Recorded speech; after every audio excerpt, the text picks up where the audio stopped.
Hello friends, this is Aarti and you all are watching Hari Educations. Okay. So friends, we did the last tense which was future indefinite tense. Now we will take the next one of this type of tense which is future continuous tense. Okay. तो क्या है इसका concept? First of all we will take the concept regarding it and the concept is future continuous tense describes an action which will take place in future. ठीक है, simple simple till here. Okay, sorry यहाँ पे be लिख दिया है, wait a while.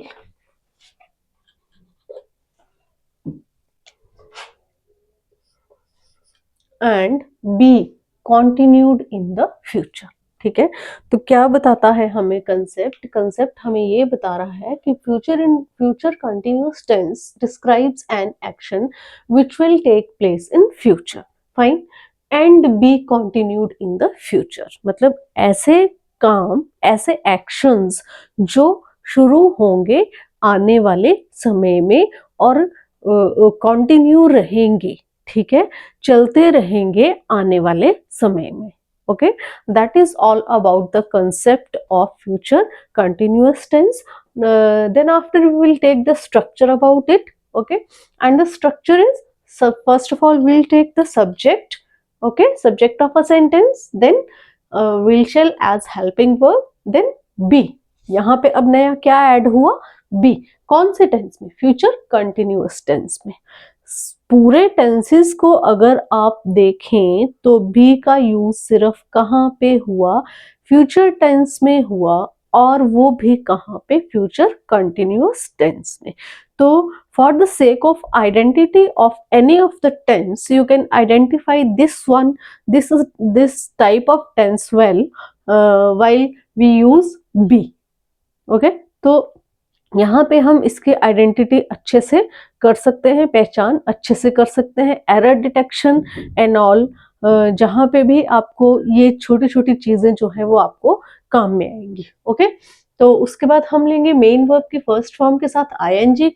क्यों? क्योंकि this one is the continuous tense. I told you before, I told you earlier while I when I taught the tenses before it. मैंने आपको कई बार बताया है कि जहां भी आप कंटिन्यूअस टेंस की बात करते हैं आपको मेन वर्ब की फर्स्ट फॉर्म के साथ आईएनजी का यूज करना होता है. ठीक है, then you will take the object at the last. Okay, तो यहाँ पे सब्जेक्ट आपका, एज आई टोल्ड यू, मैंने आपको हर टेंस में बताया है. तो उसके बाद आपका जो हेल्पिंग वर्ब आएगा, helping verb will remain fixed as will shall. बस यहाँ पे एक है कि आप यू के साथ हमेशा आपको विल का यूज करना होता है. ठीक है, तो ये आपको ध्यान में रखना है कंसेप्ट. यू के साथ आप विल का यूज करेंगे. Other than you will use the you can use shall or will anywhere in this type of tense. Okay, so we'll take the example for this. So example is the cook will be cooking food at this time tomorrow. ठीक है, कि मतलब इस time cook जो है कल खाना बना रहा होगा. ठीक है, तो यहाँ पे आपका ये सब्जेक्ट है यहाँ पे. ठीक है, ये आ गया आपका हेल्पिंग वर्ब. ठीक है, ये मेन वर्ब की फर्स्ट फॉर्म प्लस आईएनजी. ठीक है, और यहाँ पे आपका ऑब्जेक्ट आ गया, देन अदर वर्ड्स. ठीक है, तो ये है आपका जो स्ट्रक्चर था, ये आपका पॉजिटिव सेंटेंस के लिए था. नेगेटिव के लिए आप विल के साथ, विल के बाद आप नॉट ऐड कर देंगे. तो कैसे ऐड करेंगे? आपका सेंटेंस क्या बन जाएगा? आप यहाँ पे अगर नेगेटिव की बात करें, ठीक है, तो नेगेटिव सेंटेंस आपका क्या फॉर्मेशन हो जाएगी? The cook will not.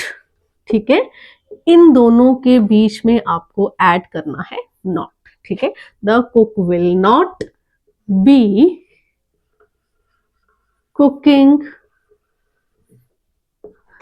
food at this time time tomorrow.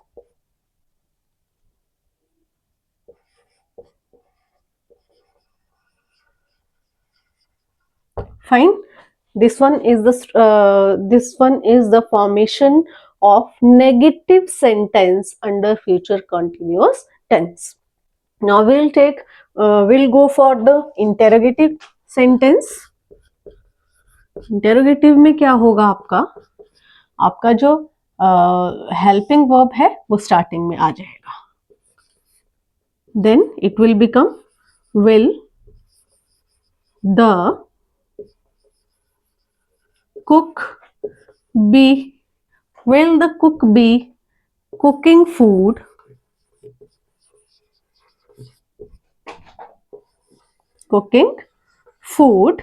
at this time tomorrow. Next ले लेते हैं आगे इसको यहाँ पे tomorrow.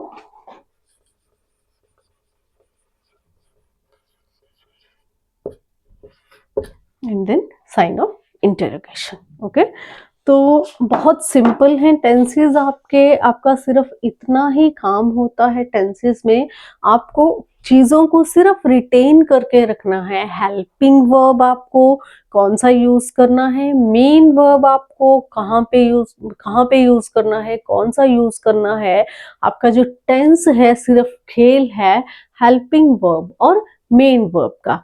आपको सब्जेक्ट का पता होना चाहिए, आपको हेल्पिंग वर्ब का पता होना चाहिए, आपको मेन वर्ब का पता होना चाहिए, आपको सिंगुलर और प्लूरल सब्जेक्ट का भी पता होना चाहिए. ठीक है, तो all it is about the future continuous tense. बहुत ज्यादा इजी है टेंसेस.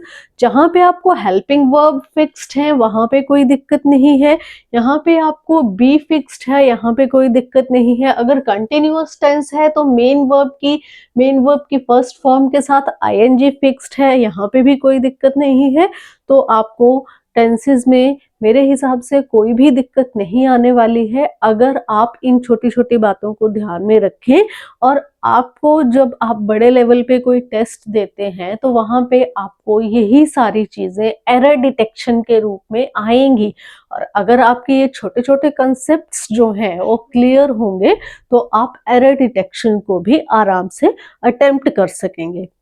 तो ठीक है फ्रेंड्स, आज के लिए इतना ही काफी. तब तक के लिए नमस्कार.